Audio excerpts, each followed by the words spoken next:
राधे कृष्ण दोस्तों, हमें अक्सर प्रश्न पड़ता है कि भगवत प्राप्ति क्या है।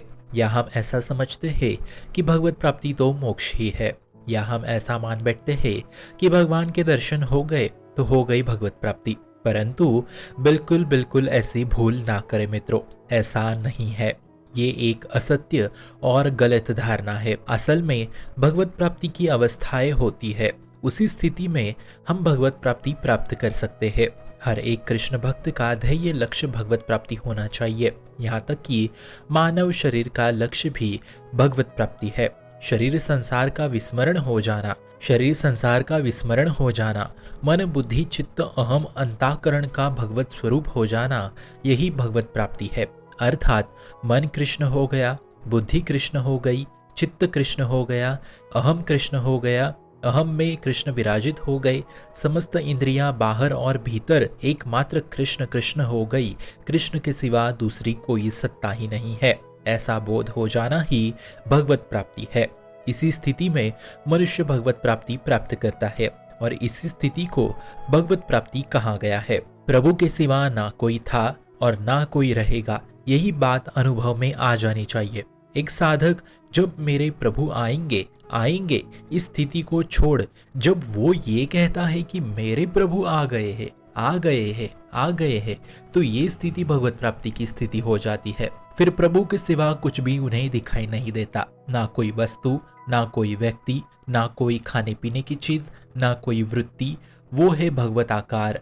जीवन में केवल चहु और प्रभु ही प्रभु नजर आए। जैसे गोस्वामी तुलसीदास जी कहते हैं, जो मान रहित है, जो मोह रहित है, जो नित्य अध्यात्म वृत्ति में है, जिस पे किसी के संग का प्रभाव नहीं पड़ रहा, जिसका हर परिस्थिति में समान भाव है, जिसकी सारी कामनाएं निवृत्त हो चुकी है, जिसका एकमात्र भगवान का नाम रटना ही उसका चिंतन रह गया है, जिसका कुछ भी बाकी नहीं बचा, किसी चीज में रस नहीं बचा, मन भगवान, बुद्धि भगवान, चित्त भगवान, ये है भगवत प्राप्ति।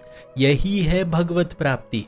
श्रीमद् भगवत गीता जी के 6 अध्याय के 7वें श्लोक में स्वयं ठाकुर जी कहते हैं, हे माधव, जो साधक सुख दुख में, सर्दी गर्मी में तथा मान अपमान में शांत रहता है, वो अपनी इंद्रियों को जीत लेता है, तथा ऐसा पुरुष ही भगवत प्राप्ति के परम शांति को प्राप्त करने योग्य होता है।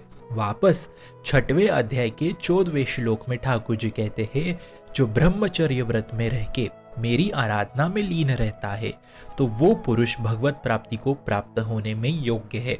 वापस 6 अध्याय के 22वें श्लोक में वे कहते हैं कि वो भगवत प्राप्ति आत्मा है जो भारी से भारी दुख भी सहन कर लेता है, उसे उस दुख का भान तक नहीं रहता, इतना शांत वो हो जाता है मेरी आराधना में। इसलिए भगवान सामने खड़े हो जाने को भगवत प्राप्ति नहीं कहते।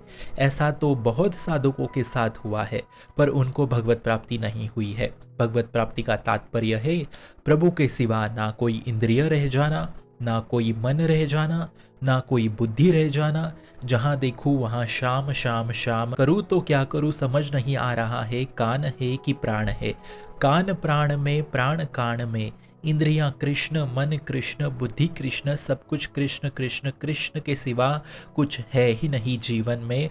जीवन बस कृष्ण कृष्ण श्याम श्याम, ये है भक्ति की चरम धाम, और भक्ति का चरम धाम ही है भगवत प्राप्ति की पहचान। यही है भगवत प्राप्ति, यही है भगवत प्राप्ति। शुभम भवतु, कल्याणमोस्तु।